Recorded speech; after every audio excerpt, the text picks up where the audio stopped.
Bon les amis, la dernière fois je vous ai présenté mon chien Pookie et d'ailleurs merci à vous tous pour vos commentaires bienveillants, ça fait toujours plaisir. Maintenant place au petit Malcolm, c'est mon petit garçon et le voici. Je m'appelle Malcolm et j'ai 10 ans. J'adore les voitures. Traduction, je m'appelle Malcolm, j'ai 2 ans et j'adore les voitures. Et Malcolm il a aussi une question à vous poser et c'est... Et on est bien les vidéos, papa.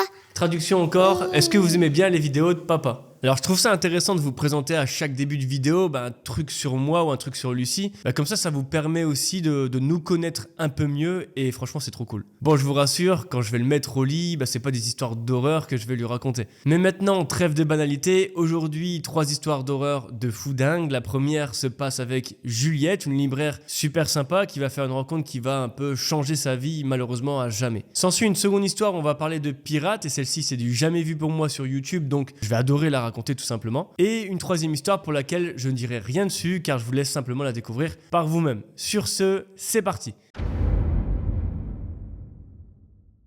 Alors pour cette première histoire, on va parler de Juliette. Et Juliette, elle a vécu un trauma quand elle habitait encore dans sa ville natale. Et est-ce que Juliette va nous dire le nom de sa ville natale ? Eh ben oui, c'est Toulouse. Donc comme ça, au moins, on est fixé. Et pour vous mettre directement dans le contexte, Juliette, c'est une femme qui a 43 ans, qui a le cœur sur la main. Donc aider les gens, c'est quelque chose qu'elle adore faire. Et d'ailleurs, elle explique qu'elle travaille dans une librairie car elle adore parler avec les clients de ce qu'ils ont lu, s'ils ont bien aimé, etc. Et elle aime bien surtout du coup conseiller sur des livres, etc., etc. Et il faut dire qu'en général, les gens apprécient Juliette. Enfin ça, c'est elle qui nous le dit, mais en gros, dans sa librairie, il y a tout le monde qui est sympa avec, que ce soit les clients ou même le personnel. Alors, je vais vous donner les horaires de Juliette car ça a son importance pour la suite. Elle travaille de 8h30 à 14h30 du lundi au vendredi. Alors plutôt pas mal comme horaire, on va pas se le cacher. Et donc du coup, ce qui lui laisse le temps, pas mal de temps l'après-midi pour son projet qui est d'écrire un roman. Et en même temps, j'ai envie de te dire, c'est à peu près normal parce que c'est une libraire. Est-ce qu'on fait beaucoup de préjugés ici ? Oh, un petit peu quand même.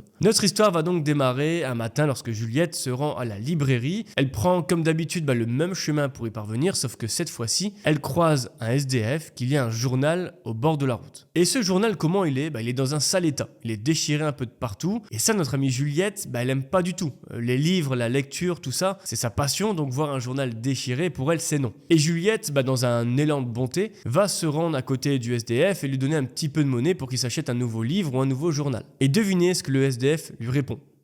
Tout simplement qu'il en achètera un juste pour elle. Alors le SDF, clairement, il perd pas son temps, gros dragueur ce SDF. Juliette, elle explique qu'à ce moment-là, ça l'a pas forcément alarmée et elle a continué son chemin en direction de sa librairie comme si de rien n'était. Et bon voilà, après tout, le SDF a pas mal de réparties, il n'y a rien de mal. Bref, la journée continue pour Juliette qui arrive au travail, dépose ses affaires et commence à classer ses documents importants. La routine pour Juliette. Maintenant, on va reprendre l'histoire, il est 14h30, Juliette sort du travail et en sortant, elle croise de nouveau le SDF qui, vous l'aurez deviné, tient un livre tout neuf dans les mains. Juliette, intérieurement, elle est contente car elle voit quelqu'un lire et ça lui fait toujours plaisir. Elle lui demande s'il aime bien le livre qu'il a pris et ce dernier lui répond tout souriant que c'est la meilleure histoire qu'il a jamais lue. Alors ok. Et Juliette va alors demander de quoi ça parle, mais là le SDF, il a du mal à répondre, il bégaye un peu, et c'est pas normal car elle a juste demandé de quoi parlait son bouquin, elle n'a pas posé une question qui était impossible à résoudre. Finalement le SDF va dire que ça fait longtemps qu'il n'avait plus lu et qu'il a des difficultés à lire comme ça au bord de la rue. Alors Juliette ne comprend pas trop mais décide d'en rester là. Sauf que sur le chemin du retour, elle va avoir une idée en tête. Oui, Juliette, elle a le cœur sur la main, on l'a dit tout à l'heure, et elle veut en fait proposer au lendemain matin au SDF de venir s'installer à la librairie 1 heure ou 2 pour lire à son aise. Et vous allez voir que en fait c'est une très mauvaise idée. Alors le lendemain du coup Juliette recroise le SDF et l'invite à l'accompagner à la librairie pour qu'il puisse lire correctement et au calme. Lui accepte et lui dit mot pour mot cette phrase: merci beaucoup Juliette, personne n'a jamais été aussi gentil avec moi. Le problème c'est que Juliette elle est choquée parce qu'elle lui a jamais dit comment elle s'appelait. Alors comment du coup est-ce que le SDF peut connaître son prénom? Donc Juliette elle est un peu choquée comme on vient de dire, mais elle ne se sent pas à l'aise à l'idée de revenir en arrière sur sa proposition et elle se dit qu'elle a dû dire un jour son prénom SDF et qu'elle s'en rappelle tout simplement plus. Alors bref, quelques minutes plus tard, ils arrivent ensemble à la librairie et Juliette laisse le SDF de son côté le temps qu'elle travaille, mais après seulement 1 heure de travail, une collègue l'appelle et lui dit qu'il y a un vieil homme qui la cherche. Donc Juliette va voir le SDF et lui demande ce qu'il veut. L'homme lui dit alors qu'il a fini de lire et qu'il sait maintenant lire correctement. Mais après ça, il propose à Juliette de l'accompagner chez elle à la fin de son travail pour tout simplement lui lire un livre. Alors vraiment, trop bizarre comme demande. Et là, clairement, ça commence à faire beaucoup pour Juliette. D'abord, l'homme dit à Juliette qu'il achèterait un livre juste pour elle. Ensuite, il l'appelle par son prénom. Et puis maintenant, il veut s'incruster dans l'appartement de Juliette. Cette relation va clairement beaucoup trop vite. Ou alors, simplement, et cet homme est beaucoup trop bizarre. Et perso, je penche pour la deuxième option. Alors bref, vous imaginez bien que Juliette a directement refusé sa proposition et elle reste un peu sur ses gardes. Alors Juliette, elle aime bien aider, mais quand ça va trop loin comme ça, quand ça rentre dans son intimité, elle apprécie pas du tout. Pire, elle trouve vraiment que c'est trop bizarre. Et là, le SDF, il n'est pas du tout content que Juliette refuse sa proposition, ce qui va du coup le rendre très triste. Et du coup, il dit à Juliette qu'il va faire un tour dehors pour se calmer, ou même prendre l'air. Au bout de 30 minutes, Juliette va avoir des regrets d'avoir fait de la peine à ce vieux SDF. Du coup, elle décide d'aller voir comment il va à l'extérieur. Sauf qu'en sortant de la librairie, elle peut voir le SDF sortir d'une vieille voiture garée en face de la librairie. Alors déjà, c'est un peu bizarre, mais le truc le plus louche, c'est qu'elle remarque que dans sa voiture, il y a plein de livres. Et vous l'aurez compris, c'est pas normal qu'il y ait autant de livres dans sa vieille voiture si justement la veille, il dit qu'il a du mal à lire. Bon, soit il se dirige vers Juliette, s'excuse pour sa proposition malvenue et demande s'il peut encore lire un peu dans la librairie. Alors bon, pour Juliette, c'est trop, elle trouve ça trop bizarre, il y a beaucoup d'incohérences chez ce SDF, mais elle peut pas lui refuser de rentrer dans la librairie. Elle accepte donc ses excuses et le laisse rentrer tranquillement à l'intérieur. Passé 14h30, Juliette a donc fini son travail, rentre chez elle et se met à écrire son roman tranquillement chez elle. Et tout se passe bien et c'est vers 22h où Juliette est complètement épuisée et décide donc d'aller tout naturellement se coucher. C'est quelques heures plus tard que Juliette se réveille en sursaut par des toquements de porte. Et quand Juliette reprend ses esprits, quand elle se réveille, elle n'entend plus un bruit et vous savez souvent quand on entend un bruit la nuit, c'est souvent rien du tout. Et comme Juliette n'entend plus rien, elle se rendort directement en pensant que c'était simplement un bruit qui provenait de son rêve. Et Juliette explique que par la suite, elle a à peine le temps de fermer les yeux, qu'elle entend chuchoter près de sa porte d'entrée. Donc Juliette sort de sa chambre, va dans le salon où se situe la porte d'entrée et écoute attentivement le bruit. En fait, ce que Juliette entend lui donne des frissons. Elle entend quelqu'un lire une histoire et vous l'aurez deviné, c'est la voix du SDF qu'elle distingue à travers la porte. Juliette est donc effrayée, elle a peur pour sa vie et va donc lentement retourner dans sa chambre, s'enfermer à double tour et appeler la police. Et chance pour Juliette, la police arrive une dizaine de minutes plus tard, elle entend énormément de bruits de lutte, de bagarres devant sa porte. Elle dit que ces bruits, elle ne les oubliera jamais et que c'est encore à ce jour toujours aussi effrayant pour elle de se remémorer ça. Mais bon, quelques secondes plus tard, c'est la police qui toque à sa porte et qui rassure Juliette. Les policiers lui font le topo habituel et demandent à Juliette de venir déposer plainte le lendemain matin quand elle se sera bien reposée. Et quand la police va repartir, Juliette va aller directement à sa fenêtre pour savoir si c'était vraiment bien le SDF à sa porte. Et oui, elle peut observer le SDF dans la voiture de police qui adresse le sourire le plus malsain qui puisse à Juliette. Le lendemain matin, Juliette va donc au commissariat pour déposer plainte et ce qu'elle va apprendre va la terrifier. Les policiers ont raconté à Juliette que ce SDF était déjà activement recherché par la police pour agression sexuelle et qu'il avait commis ses crimes dans d'autres villes en France. Et c'est pas tout. Les policiers ont aussi raconté que cet homme attendait paisiblement en tailleur devant la porte de Juliette avec un livre à la main et un couteau dissimulé. Alors Juliette explique aussi que cet homme a priori ne lisait pas n'importe quel livre, mais il lisait Le Petit Chaperon Rouge. Alors pourquoi Le Petit Chaperon Rouge ? Parce que cet homme a raconté aux policiers qu'il était le grand méchant loup et c'est pour ça qu'il attendait devant chez Juliette que le Petit Chaperon Rouge sorte. Alors autant vous dire que Juliette ce soir-là l'a échappé belle et qu'elle a eu le bon réflexe de s'enfermer et d'appeler rapidement la police. Ce qui est dommage dans cette histoire, c'est que depuis ce jour-là, Juliette elle explique qu'elle ne fait plus aussi confiance aux gens et qu'elle est devenue moins gentille qu'avant. Elle dort aussi moins bien, se méfie de tout le monde. Bref, pour moi c'est juste horrible en fait. Je trouve que c'est dommage qu'un malade puisse du coup pourrir la vie d'une femme qui n'a rien demandé. Et comme on l'avait dit au début de la vidéo, c'est quelqu'un qui avait le cœur sur la main et je trouve ça juste horrible. Bon, c'est pas grave, vous inquiétez pas, il y a une seconde histoire et je peux vous dire que celle-ci, elle est juste incroyable et dédicace à Hervé qui est le héros de cette histoire. Alors petit aparté, si tu veux encourager gratuitement la chaîne, le meilleur cadeau que tu puisses me faire, c'est de mettre ton plus gros like sur cette vidéo. Je dis ça, je dis rien. En attendant, je te laisse reprendre la vidéo.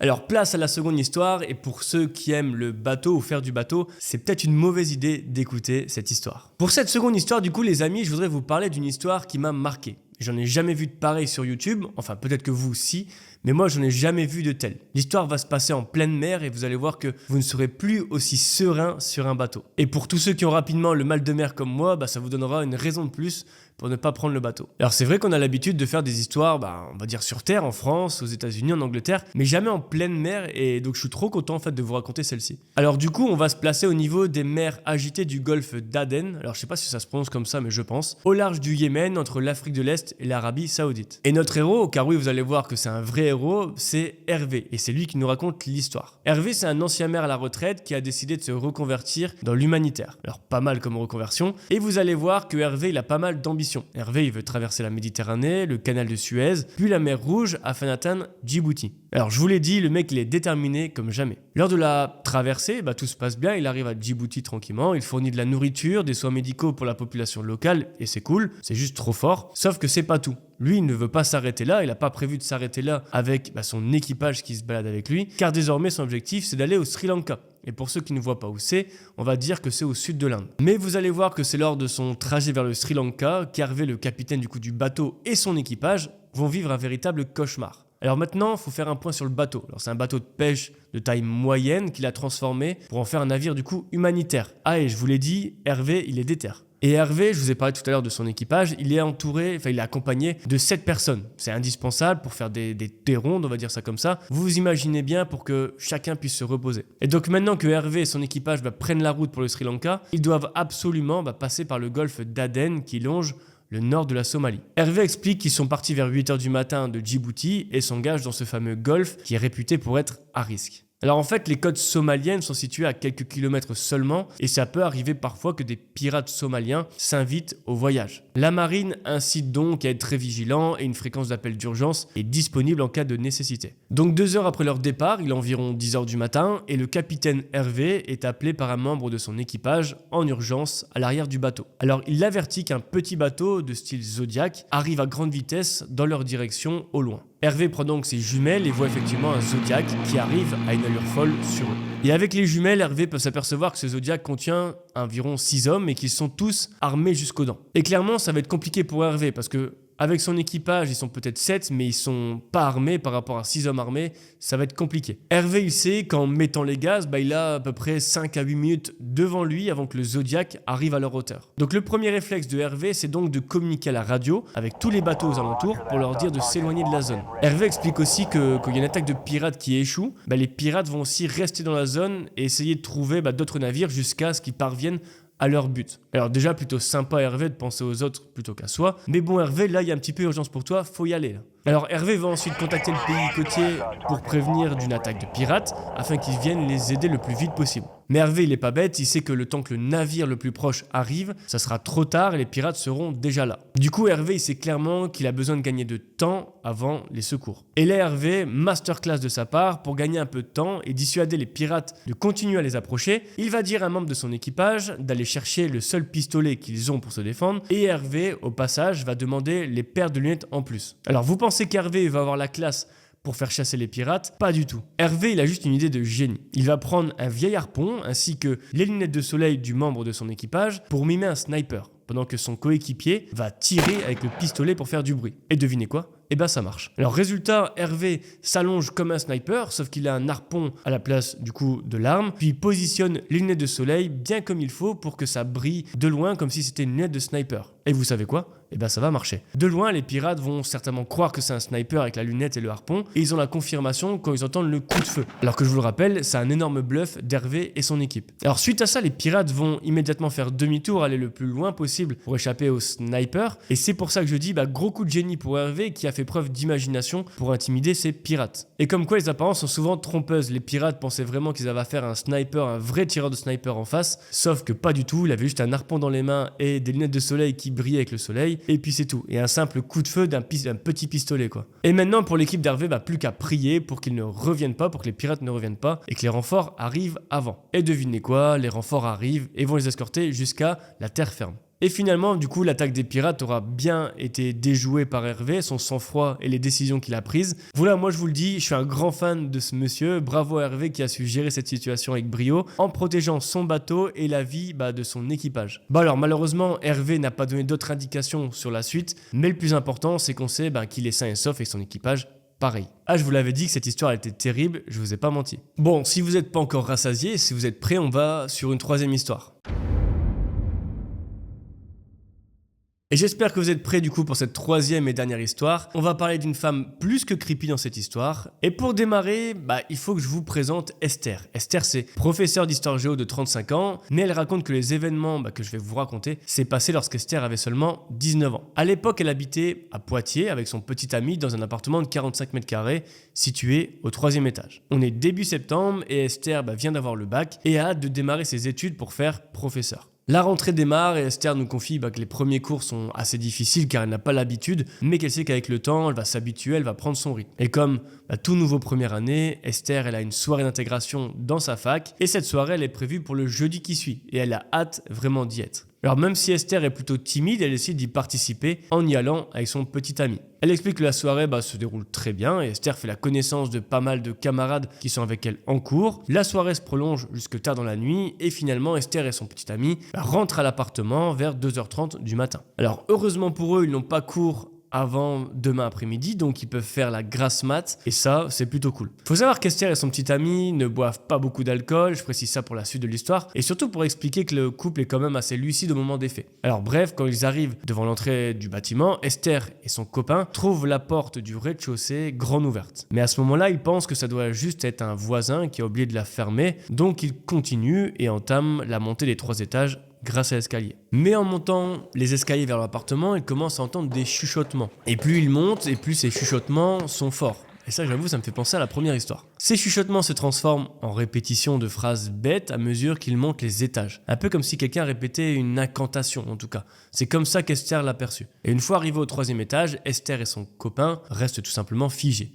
Pourquoi ? Parce que clairement, ce qu'ils voient les fait méga flipper. En fait, il y a une femme qui est plantée en plein milieu du couloir. Cette vieille femme porte des habits noirs déchirés et elle tient un panier en osier et une espèce de bague à clochette sur sa main. C'est ce qu'Esther raconte encore une fois. Et elle nous dit aussi que la vision de cette femme est très flippante et qu'on dirait même vraiment une sorcière. Et pourtant, Esther nous dit qu'elle apparaît comme une vieille femme à cause de sa posture, de ses vêtements déchirés, mais qu'au niveau de son visage, elle en fait plus 35-40, comme si elle avait la police. Et pour être précis, la femme est donc en plein milieu du couloir et elle est face à une porte de leur voisin, en biais du coup par rapport à Esther et son copain, et elle chantonne des comptines d'enfants comme Une souris verte ou encore Petit Papa Noël. Et ça, clairement, Esther, elle comprend toujours pas à l'heure actuelle pourquoi elle faisait ça. Mais bon, faut savoir que maintenant, Esther et son copain sont bien embêtés car leur appartement se situe derrière cette dame. Donc ils sont obligés de passer à côté de la femme pour l'atteindre. Et franchement, Esther et son copain n'ont pas envie de passer proche de cette dame car elle est vraiment chelou et ça se comprend. Elle a l'air tellement folle en fait qu'elle peut être super imprévisible en fait. Mais bon, pas le choix, Esther et son copain passent discrètement derrière elle pour atteindre l'appartement au bout du couloir. Alors quand ils arrivent devant la porte, au moment où ils commencent à tourner la clé dans la serrure, ça fait un petit bruit, un petit cliquetis et la femme arrête de chanter d'un coup et se retourne vers eux. Elle les fixe avec un regard presque vide. Ça dure quelques secondes, mais pour Esther, ça dure une éternité. Du coup, le couple s'empresse de rentrer dans l'appartement et se barricade, verrouille la porte à double tour, et c'est tout. Ils ont vraiment très peur, mais ça ne s'arrête pas là. Quelques secondes plus tard, les chants reprennent, mais encore plus fort, comme si la folle, la vieille dame, était juste devant la porte. Alors Esther et son copain vont immédiatement appeler la police, c'est normal, sauf qu'à peine ils ont le téléphone en main, qu'ils n'entendent plus rien. Esther regarde donc à travers l'œillet et en effet, plus aucune trace de cette femme. Donc la police va finalement rien faire ce soir-là parce qu'effectivement la femme est certainement partie, le temps que la police arrive, elle sera déjà bien loin. Donc malgré tout ça, Esther et son petit ami partent se coucher, mais malheureusement Esther va faire une nuit blanche tellement elle a eu beaucoup trop peur. Sauf que le lendemain matin, quand Esther ouvre la porte vers midi pour partir à la fac, elle retrouve une rose fanée sur le pas de leur porte d'entrée. Et si vous avez déjà vu Conjuring 3, c'est pas bon signe du tout. Esther, en tout cas, ne prend pas ça à la légère. Elle décide avec son copain d'aller au poste de police pour déclarer ce qui s'est passé. La police, du coup, les rassure et leur dit qu'ils feront des gardes,